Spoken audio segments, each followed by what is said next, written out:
Good day mga kayang master, eto na ang susunod na kabanata ni Mr. Daryl Darby pero bago ang lahat paki-like and share naman po ang ating channel at pindutin ang notification bell para lagi kayong update sa mga kabanata ni Mr. Daryl Darby. Maraming salamat po. Ang asawa kong tinitingala ng lahat kabanata 3406, si Dennis at ang kanyang mga tauhan ay agad na nagalit. Ang isa sa kanila ay humakbang at mapanusok na tumitig sa pangkat. Ang lakas ng loob mong pagsalitaan sa aming bilang batang Panginoon na ganyan, alam mo ba kung sino siya? Anak siya ng commander ng garrison. Si Dennis ay mukhang mayabang habang si Daryl ay nakatayo ng walang pakialam sa tabi niya. Ang huli ay nagbantay sa pasukan ng kuweba sa buong oras. Dahil sa blood ritual na ginawa niya sa dragon, maaari niyang maramdaman ang mga labi ng aura ng dragon sa loob ng kuweba, gayunpaman, matagal nang umalis ang dragon. Si Kit at ang kanyang mga tauhan ay pansamantalang natigilan ngunit pagkatapos ay tumawa, wala akong pakialam kung sino ka, nauna kami rito, kaya sa amin ito, naiintindihan mo ba, huwag mong isisi sa amin ang pagiging magaspang namin sa inyo kung hindi kayo aalis ngayon, sinabi ni Kit na may kasiraan. Ang bawat isa sa mga miyembro ng Blood Wolf Group ay kasing bangis ng kanilang pangalan, kaya't hindi nila iniisip si Dennis, hinawakan ni Kit ang kanyang kamay. At ang kanyang mga tauhan ay nagpaligid kay Dennis at sa kanyang grupo, na siyang naging mas pula ang mukha ni Dennis.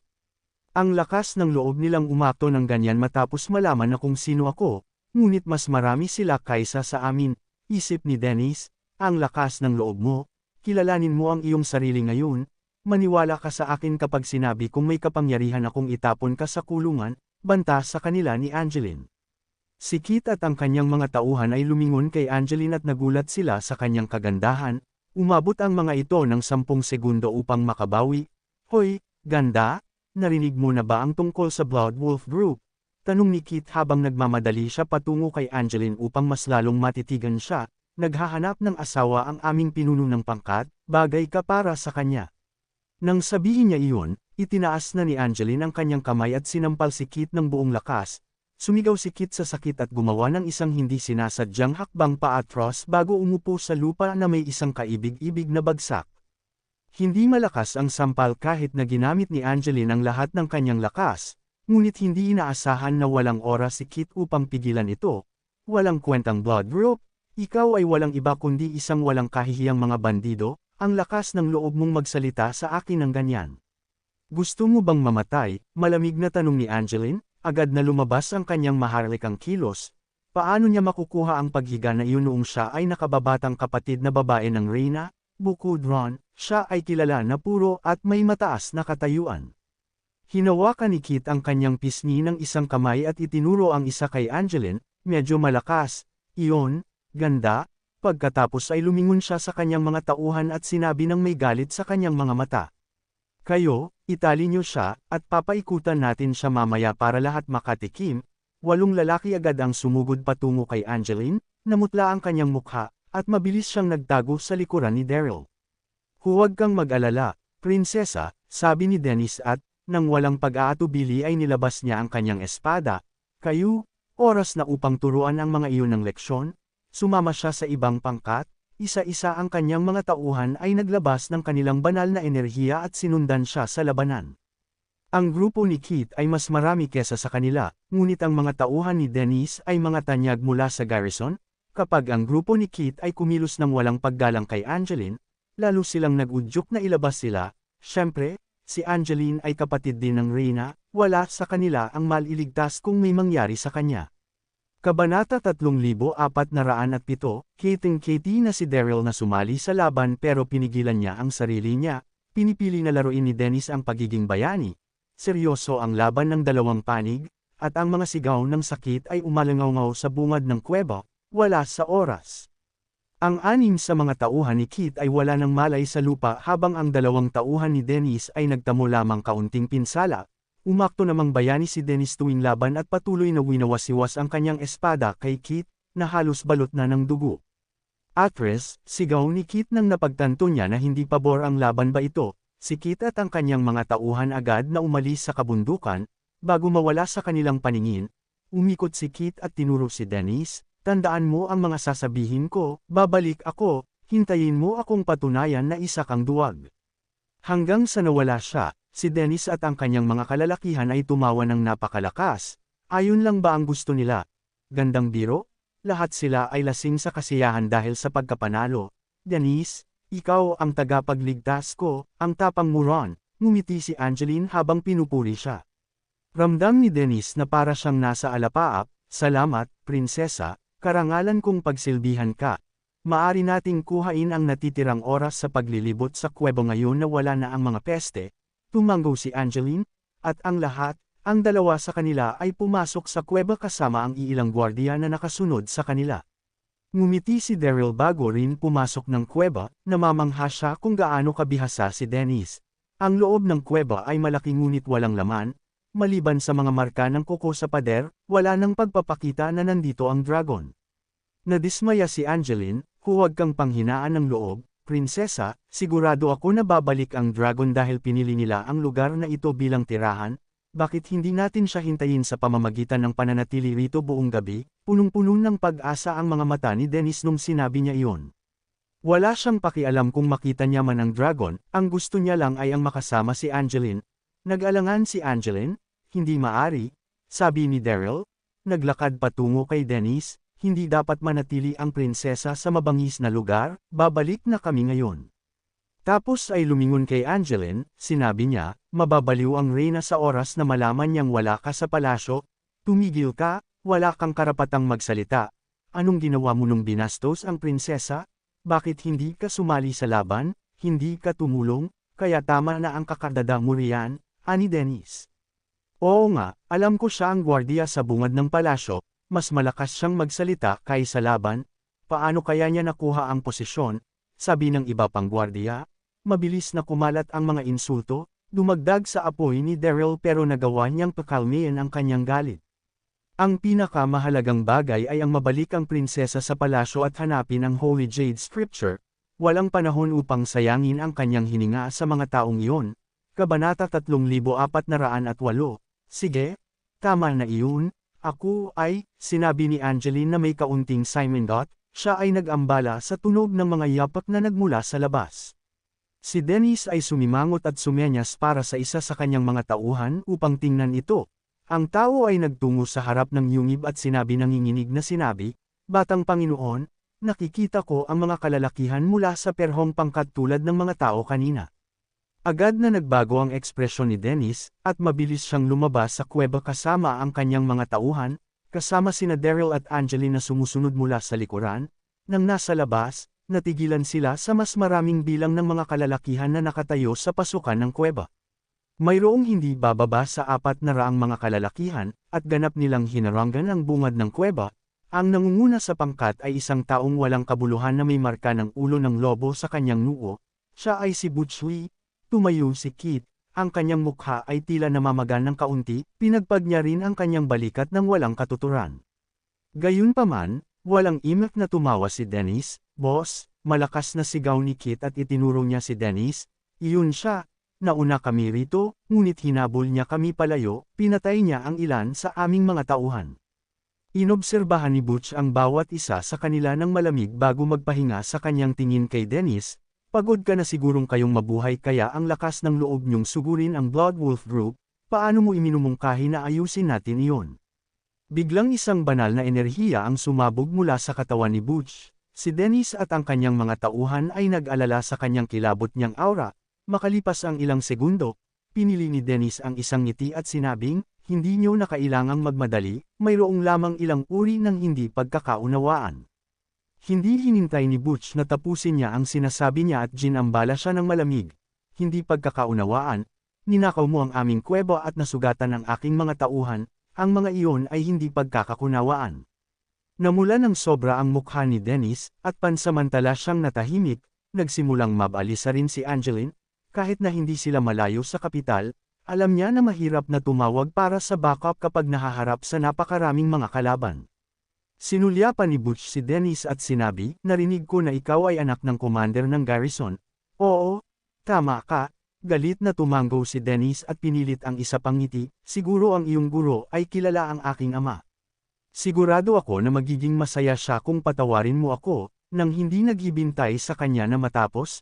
Si Butch ay dumura sa lupa, para namang gagawin ko iyon, 2 taon na ang nakalilipas.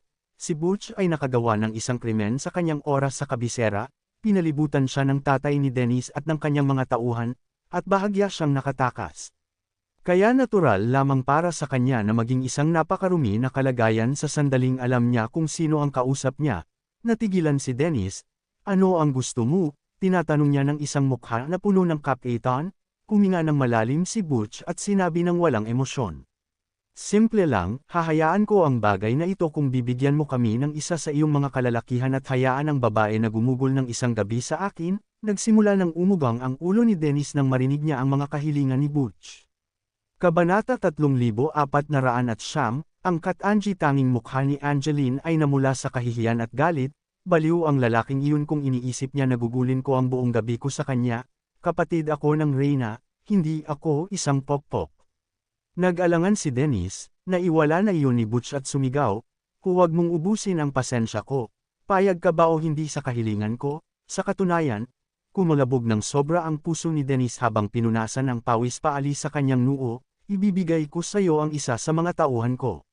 Sinabi niya sa sigaw na tono, wala siyang makukuha kung lalaban siya sa bungu kay Butch pero alam niyang hindi siya mananalo kung sobrang makapangyarihan ang kalaban kaysa sa kanya. Maaring mawala niya rin ang kanyang buhay. Lumipat ang tingin ni Dennis kay Daryl, kuhain niyo siya. Hindi siya sa akin, hindi ako mawawalan kung ibibigay ko siya, isip ni Daryl. Plano niyang gamitin si Daryl bilang isang taktika. Sa isang iglap, ang mga mata ng lahat ay na kay Daryl. Dennis, alam na alam mo kung paano pumili, hindi tayo haantong sa gulo na ito kung hindi mo sinubukang magpakitang gilas kay Angeline. Ngayon gusto mong isakripisyo ako, galit na isip ni Daryl.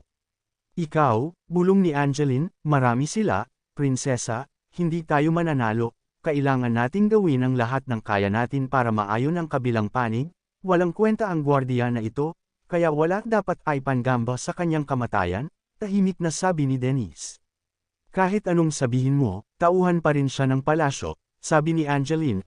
Hindi niya gustong ibigay ang gwardiya sa karamihan ng mga bandido sa takot at kawalan ng dignidad, dahil sa pag-iisip ng pakikiramay ni Angeline, nakahinga ng maluwag si Daryl at nakaramdam ng kaunting ginhawa.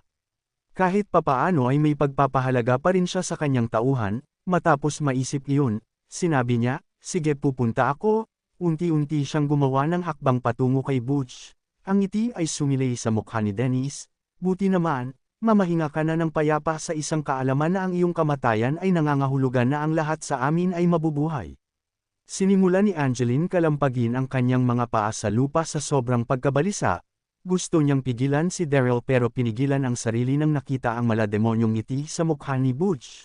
Ayos na kung ganun, ani Butch nang may ngiti, masaya siyang tumanggap kay Daryl habang pinupuri ito, gusto ko ang katapatan mo. Tapos ay lumingon siya kay Dennis at sinabi, paano naman sa babae, ibibigay mo ba siya o ano? Hindi niyo kailangang magmadali, hayaan niyo akong pilitin siya. Mabilis na sabi ni Dennis, prinsesa, isa lamang itong taktika, kailangan mong kumalma, sabi ni Dennis nang naluluha, pareho silang nag-uusap ng mababa ang boses. Kaya wala ni isa ang nakakarinig sa pinag-uusapan nila, akala ni Butch ay sinusubukan ni Dennis pilitin si Angeline, kaya pinagbigyan niya itong bigyan ng oras, tapos ay sinimulan ng ituro ni Butch si Daryl at sinabi, pugutan na ito ng ulo para magbigay mensahe sa lahat sa sinumang sumugod sa Blood Wolf Group. Ang kanyang mga tauhan ay sinimulan palibutan si Daryl at itutok ang kanilang mga espada sa kanya. Kalmado pa rin si Daryl, mula ka sa Bloodhound Organization, hindi ba? Tanong niya habang nakatutok ang espada sa kanya. Kahit na hindi niya itanong sa malakas na boses, malinaw na narinig pa rin siyang narinig ni Butch. Malaki ang tiwala ni Daryl na tama siya dahil maliban sa lobong ulo na marka mula sa noo ni Butch, nakita niya rin ang dugong marka sa kanang parte ng leeg nito. Sa isang iglap, alam niyang isang leader ng grupong Blood Wolf Group si Butch at isa ring miyembro ng Bloodhound Organization. Sandali, sigaw ni Butch, agad siyang tumungo sa kanya. Ang mga mata niya ay hindi nilubayan ang mukha ni Daryl. Anong sabi mo? Paano mo nalaman na isa akong miyembro ng Bloodhound Organization? Kakaunting tao lang ang may alam tungkol sa pagsali niya sa organization kalahating taon na ang nakalilipas, kaya paano nalaman iyon ni Daryl? Kabanata 3410, mahinahong ngumiti si Daryl sa kanyang tanong at naglabas ng isang bagay, Bilang isang miyembro ng Bloodhound Organization, dapat mong kilalanin kung ano ito, halos isang bulong ang boses niya. May hawak siyang natatanging dugong jade sa kanyang kamay, nakaukit ito sa isang kamay na may hawak na espada ang espada ni Olenna, pinuno ng organization. Ang dugong jade ay katulad sa pagkakakilanlan ni Olenna. Bago umalis si Olenna sa Pearl City, binigyan niya si Daryl ng dugo. Na ipinagbigay alam sa kanya na ang sinumang mula sa samahan ay kailangang makinig sa kanya sa sandaling ipinakita niya sa kanila ang dugong jade. Dumating ang oras na gawin niya iyon, nagsimulang manginig si Butch habang nakatitig siya sa dugo. Saan mo nakuha iyan? Ang kanyang tono ay tunog na parang may halong damdamin tungkol doon. Kailangan niyang gawin ang lahat sa kanyang kakayahan upang pigilan ang kanyang sarili mula sa labis na pananabik. Ang bawat tao mula sa pinakamababa hanggang sa pinakamataas na ranggo ng miyembro ay makikilala na ang dugo ng Jade agad, sumimbolo ito ng pagkakakilanlan ni Olenna. Ngunit paano niya napasa kamay ito? Ano ang kaugnayan niya sa pinuno? Nang mapansin niya ang pagbabago sa pag-uugali ni Butch, ngumiti si Daryl, ibinigay iyon ng iyong pinuno sa akin, sa madaling salita, ako ang mahalagang panauhin ng iyong samahan. Sa ganoon, natameme si Butch, bakit hindi ko pa naririnig ang rangkol sa'yo, ninakaw mo, tanong ni Butch, ito ay magiging kaina-hinala sa sinuman na isipin na maniwala siya ng madali sa mga salita ni Daryl. Kung hindi ka naniniwala sa akin, bakit hindi mo ako papatayin at ibalik ang dugo na ito sa iyong pinuno at tingnan kung gantimpalaan kanya o pinarurusahan ka, sabi ni Daryl. Tumahimik si Butch. Naisip niya, tama siya, papatayin ako kung nasaktan lo siya, at siya ay naging mahalagang panauhin ng samahan. Mabilis siyang yumuko ng magalang kay Daryl at sinabi, lahat ng ito ay hindi pagkakaunawaan, mapagpakumbabang humihingi ako ng kapatawaran sa iyo. Nais niyang hindi niya kailangang gawin iyon, ngunit wala siyang magagawa, tsaka, si Daryl ay mayroong dugong jade. Ngumiti si Daryl at sinenyas ang kamay, hindi na kailangang maging formal, hindi mo alam ang tungkol dito. Halos bumagsak ang mga mata ng kanilang mga kalalakihan nang makita nila si Butch na nakayuko kay Daryl. Ano ang nangyayari? Ano ang pagbabago sa pag-uugali ni Boss? Nagtataka sila, kasabay nito, si Angeline, Denise, at ang nalalabi sa kanyang mga tauhan ay nagtataka din. Ano ang nangyayari? Hindi niya ito pinatay ngunit nagbigay ng galang sa kanya. Nagtataka rin sila tungkol doon, biglang naging hindi komportable ang kapaligiran. Sa wakas, bumalik si Kit sa kanyang katinuan, Boss, isa lang siyang bantay sa palasyo, bakit ka gaanong umakto sa kanya? Dapat mo siyang patayin ngayon at kunin ang babae. Sinampal ni Butch si Kit, isang malulutong na tunog ang narinig. Ang puwersa ang ginawa ni Kit at umikot siya sa paligid habang ang iba pang mga bahagi ng kanyang mukha ay nagsimulang umusbong. Ito ay isang tunay na kaibig-ibig na paningin. Ano ang nagbibigay sa iyo ng karapatang sabihin sa akin kung ano ang gagawin? Lahat ng kailangan mong ipakita ang iyong paggalang sa kanya mula ngayon, siya ang aking mahalagang panauhin. Sumigaw si Butch. Nagulat si Kit, gayunpaman, wala siyang magawa kundi magpatuloy na hawakan ang kanyang pisngi habang nagtataka kung paano naging mahalagang panauhin si Daryl. Samantala, matagal na bago pa man dumating si Angeline, Denise, at ang kanyang mga tauhan mula sa pagkabigla.